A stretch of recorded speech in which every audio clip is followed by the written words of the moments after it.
Hello friends, welcome back to my channel. ಇವತ್ತು ಸಿಂಪಲಾಗಿ ಹುರಿಗಡಲೆನ ಉಪಯೋಗಿಸ್ಕೊಂಡು ಮಕ್ಕಳಿಗೆಲ್ಲ ಇಷ್ಟ ಆಗುವಂತಹ ಹಾಲ್ಕೋವಾ ಮಾಡೋದು ಹೇಗೆ ಅಂತ ಸಿಂಪಲಾಗಿ ನೋಡೋಣ ಬನ್ನಿ.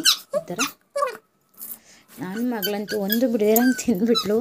ತುಂಬ ಚೆನ್ನಾಗಿತ್ತು, ಅವಳಿಗೆ ತುಂಬ ಇಷ್ಟ ಆಯಿತು. ಇದು ಅವಾಗವಾಗ ಮಾಡಿಕೊಡ್ತಾ ಇರ್ತೀನಿ ಅವಳಿಗೆ. ಬನ್ನಿ, ಫಸ್ಟು ಜಾರ್ಗೆ ಒಂದು ಮುಕ್ಕಾಲು ಕಪ್ಪಷ್ಟು ಕಡಲೆ ಅಥವಾ ಅರ್ಧ ಕಪ್ಪಷ್ಟು ಕಡಲೆ ಹಾಕ್ಕೊಂಡಿದ್ದೀನಿ ನಾನು. ಅರ್ಧ ಕಪ್ಪಷ್ಟು ಸಕ್ಕರೆ.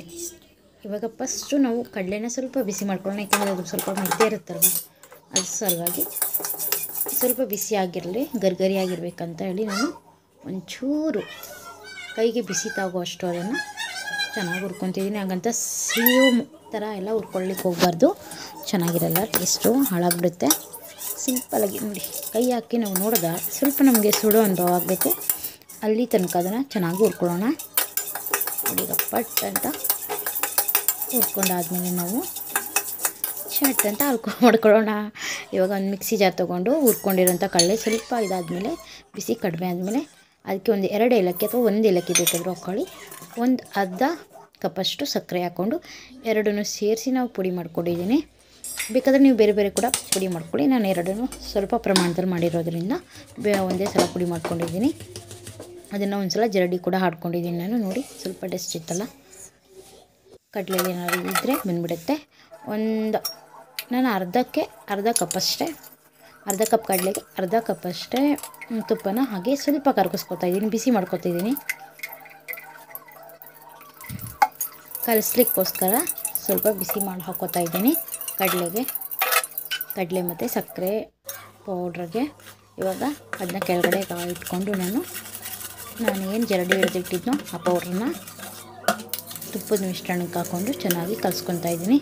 ನೀವು ಕೈಯಲ್ಲಿ ಬೇಕಾದರೂ ನೀವು ಕೈಯಲ್ಲಿ ಬೇಕಾದರೂ ಮಾಡ್ಕೊಳ್ಳಿ. ನಾನು ಕೈಯಲ್ಲಿ ಕಲಿಸ್ಕೊತೀನಿ. ಸ್ವಲ್ಪ ಮಿಕ್ಸ್ ಮಾಡಿಕೊಂಡೆ, ಸ್ವಲ್ಪ ಬಿಸಿ ಅಂತ ಹೇಳಿ ನೋಡಿ ಅದಕ್ಕೆ ಬರಬೇಕದು ನಮಗೆ ಕೈಗೆ ಅಂಟಬೇಕು, ತುಪ್ಪ ಇದೆ ಅನ್ನಿಸ್ಬೇಕು, ಜಾಸ್ತಿ ಹಾರ್ಡ್ ಮಾಡಬಾರ್ದು, ಅಷ್ಟು ತೆಳ್ಳನೂ ಇರಬಾರ್ದು, ಜಾಸ್ತಿ ಗಟ್ಟಿನೂ ಇರಬಾರ್ದು. ಈ ಹದದಲ್ಲಿ ನಾನು ಮಾಡ್ಕೊಂಡಿದ್ದೀನಿ. ಒಂದು ಪ್ಲೇಟ್ಗೆ ಸ್ವಲ್ಪ ತುಪ್ಪ ಸವರಿ ಇಟ್ಕೊಂಡಿದ್ದೀನಿ. ನಾನು ಮಾಡಿರೋವಂಥ ಕ್ವಾಂಟಿಟಿಗೆ ಒಂದು 10ರಿಂದ 15ರಷ್ಟು ಹಾಲ್ಕೋವಾ ಆಗಿದೆ. ನೋಡಿ, ಈ ಥರ ನಾನು ಒಂದು ಸೈಜಲ್ಲಿ ಎಲ್ಲವನ್ನು ನೀಟಾಗಿ ರೆಡಿ ಮಾಡ್ಕೊಂಡಿದ್ದೀನಿ.